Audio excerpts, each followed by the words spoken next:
Praise umsazweni Mboto 96.8 FM ikhaya sasa lesizwe zizwele Prophet M Khuzwayo God Almighty Ministries International kwaJoe kwa Mlazi lapha na kwaJoe ngase Blue Horn la into yaNkulunkulu ithe caba bakhona ikhonisa khona njalo ngamasonto. Prophet asikubingelele sokwamukela into yaNkulunkulu emsazweni Mboto FM.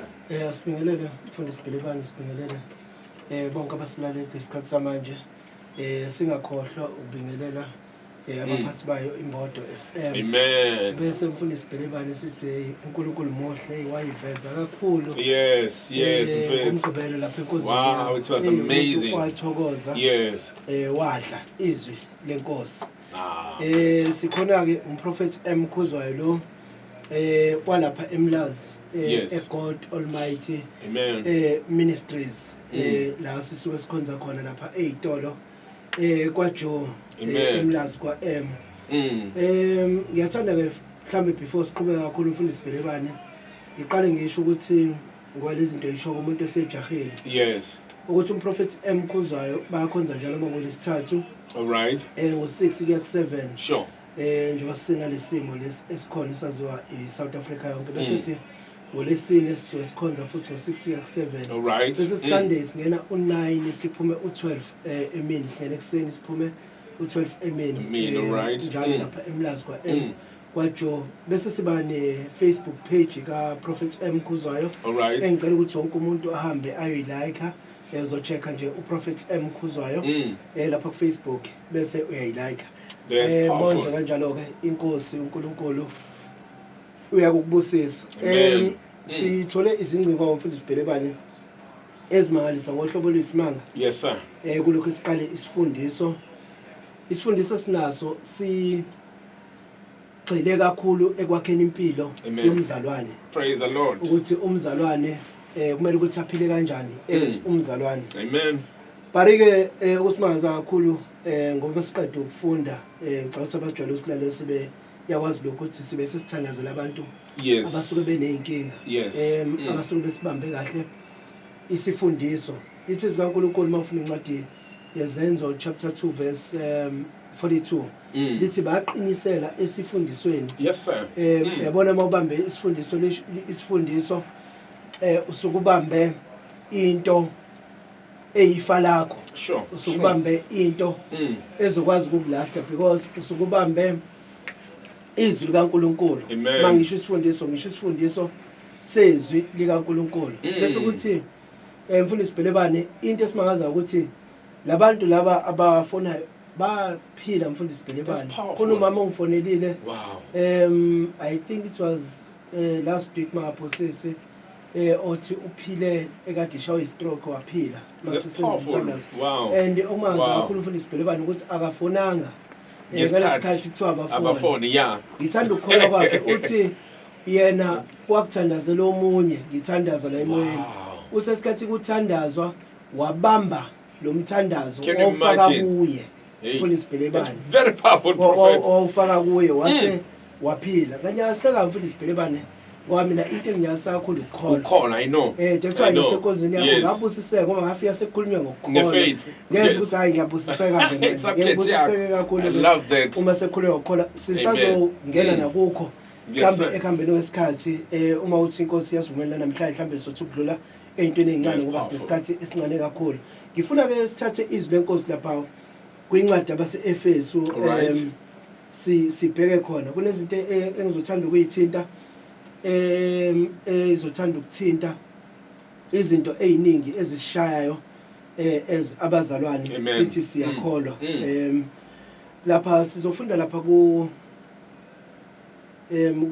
lokhuzana ku verse 14 Efesu 4 uverse 14 kuthiwa ukuze singabe sisaba izingane funa sibambe lento ethi la uMpostoli Paul mayikhuluma uthi kuzosenza lokho ngisazokuchaza lokho kade kukhuluma ngaphezulu uthi kuzosenza ukuthi singabe sisaba izingane mfundisi Bhelebane singabe sisaba izingane amen sikhambe siyakhumbula mhlawumbe before ngiqhubeka ukuthi uma siqala na last week sike sadlula endabeni yokuthi kubalekile ukuthi uma umntwana nje kaNkulunkulu ube nendawo zofundiswa kuyona. Yes sir. Ufundisela ukuthi ukwazi ukukhula ezintweni zikamoya. True.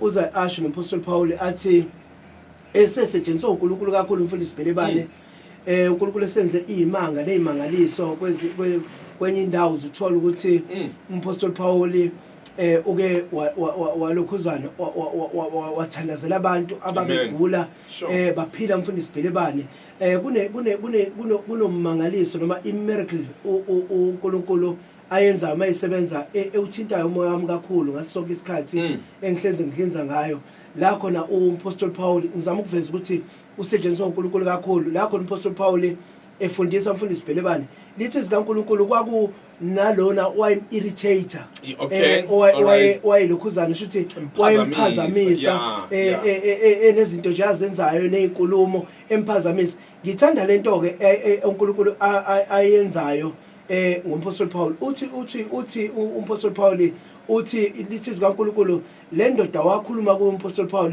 wathi kusukela manje izoba yisimungulu. So lithi zikaNkulunkulu yavaleka ukukhuluma waze waqeda ukufundisa uMapostle Paul.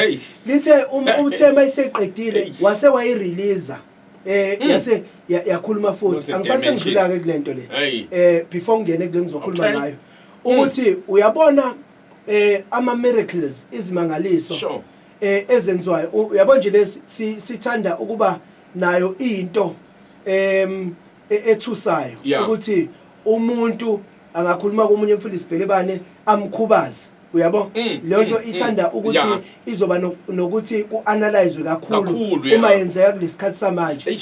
But ke ngifuna la ekutheni sibona ngani ukuthi le nto yenziwa uNkulunkulu ubona ngokuthi one uMapostle Paul uthema imthulisa wathula waba isimungulu bese uthi okwesibili umfundisi Bhelebane ngoba noSathane ngamthulisa okwesibili umfundisi Bhelebane usiyamrelease. Uyabona ukuthi uNkulunkulu akazenzi izinto kubantu akazenzi izinto ezimbi kubantu zibe permanent. That's powerful. So uNkulunkulu uma enza into kumuntu noma kuthiwa i-test engakanani usuke emdlulisa kuyo. Uyabo uDavid uthi noma ngihambe esigodini sethu silokufa noma ngidlula in fact esigodini sethu silokufa angikwesaba okubi. So uyabona ukuthi kahle kahle uNkulunkulu uma ekufaka esimeni esibucayi noma kudemonstratewa into ngawe ngoba noNkulunkulu angademonstrate ngawe emlaleni. uNkulunkulu angavele alokhuzane amise wonke amabhizinisi noma konke ukusebenza kwamabhizinisi wakho. Uma ungesiyo umuntu othandazayo ungaze uyitshela ukuthi uSathane kanti uNkulunkulu uma ungasuki kuye mfundisi Bhelebane usazowaqaqa amabhizinisi akho. Ngezwe kwelikamoya njengoba ngikhuluma ukuthi kunamabhizinisi akade bophekile ayaqaqeka kunezinto lapha ekhaya ekade ibophekile ziyaqaqeka ziqaqwa understanding yokuthi manje usuyaqonda ukuthi uNkulunkulu izinto ukayibophe aphinde ayidedele. Yazi ukuthi uNkulunkulu kunezinto ezinkulu azozenza mlaleli lapho ekhaya. Uyabona nje uNkulunkulu bengakushile ubehleze nawe. So now lithi zikaNkulunkulu ke uthi uMapostle Paul ke kungesikho ukuthi sengikubambile. So bengilapho kahle kahle uthi kungesikho ukuthi sengikubambile kodwa engikwenzayo ngisilulela kongaphambili. So uyabona uMapostle Paul ukuthi naye ufuna ukukhula. So ukuba nendawo ozokhonza kuyo kuyakusiza kuyakukhulisa ezintweni zikamoya. That's true. Kukhulisa empilweni yakho yomthandazo kukhulisa kwi-appetite yokuyezwa likaNkulunkulu yokufuna ubuso bukaNkulunkulu ngaso sonke isikhathi. Kunabanye ke abaye basho umfundisi Bhelebane but isikhuni esisodwa uma sivutha mhlambe siphekile singadala idelay empilweni yomuntu.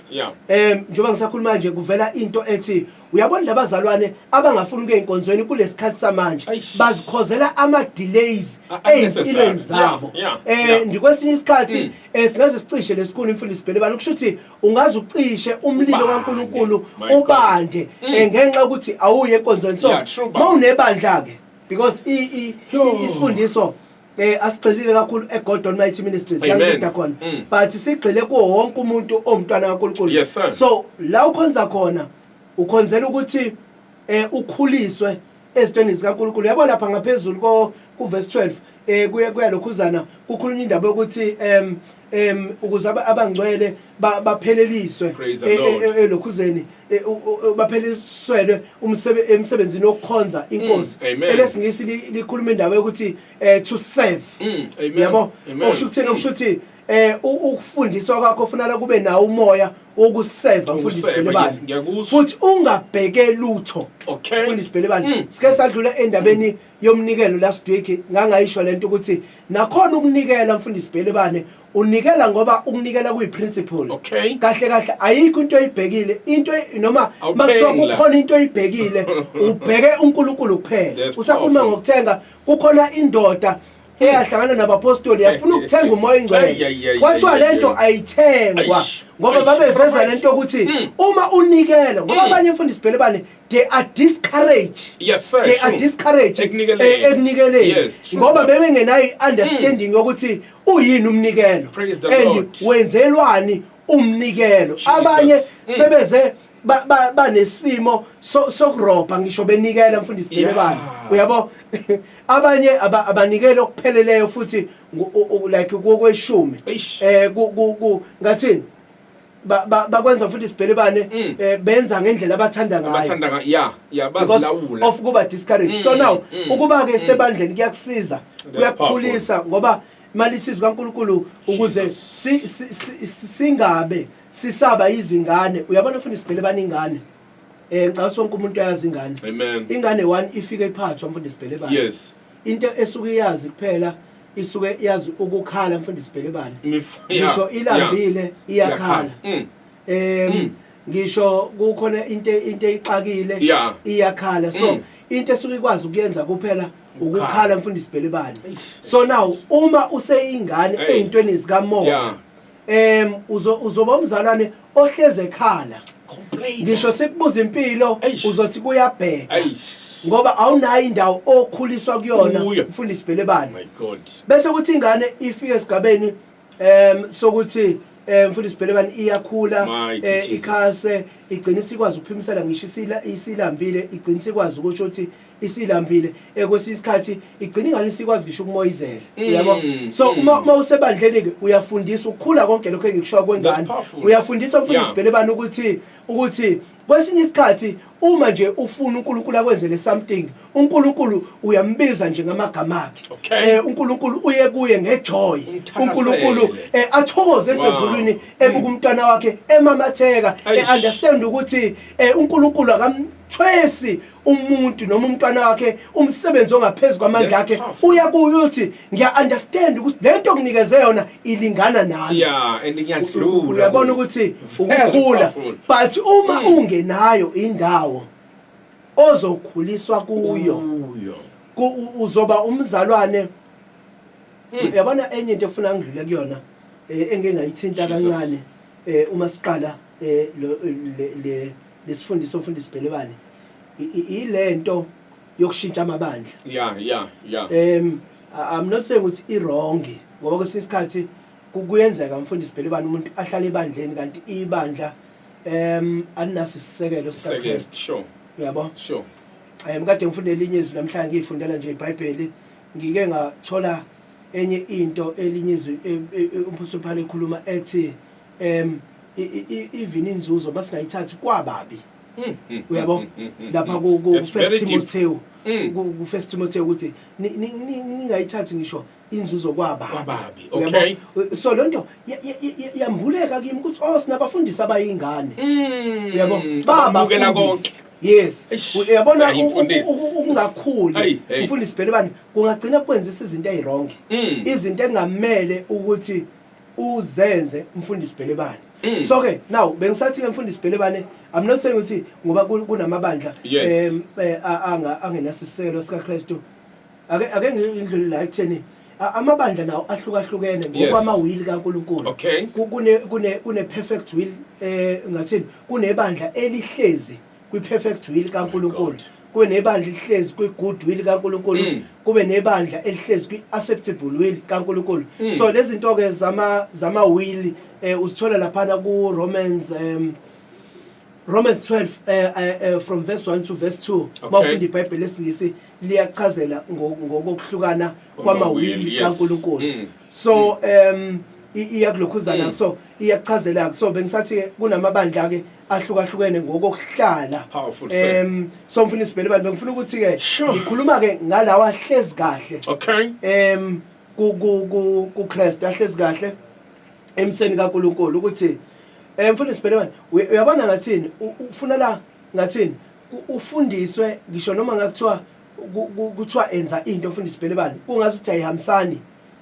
nenyama yakho kodwa uyenze ngoba understand ukuthi lana isekhaya lakho lakho ngiqonda ukuthi nifunda isibhele bani ngiqonda ukuthi lapha ka ya angasisho isibongo sakho bawujela ukusisho lapha kaphele ake ngisho kanje amen yes lapha kaphele I know unkosikazi wabade ngitshela ukuthi uyathola iWhatsApp lapha unkosikazi wakho ukuthi uMrs Bhelebani so ngathi icela emoyeni wami kuhle sishiye kanje so ngifuna ukuthi mfundisi Bhelebani uyabona ukuthi lapha kini ngikhuluma ngekini noshoko kwakho kunemithetho yakhona yes and kunezinto oke ngathini usakhula oke ungathini mawuthunywa ube nokuhudula inyawo kodwa uyaye esitolo ngoba uthunywa ulokhuzana umzali wakho so ngifuna ukuthi mfundisi Bhelebani kanjalo ke nasebandleni kunjalo kunezinto ekuthiwe zenze uza ukuthi inyama yakho ayivumi ukuthi uzenze kodwa kumele ukuthi uzenze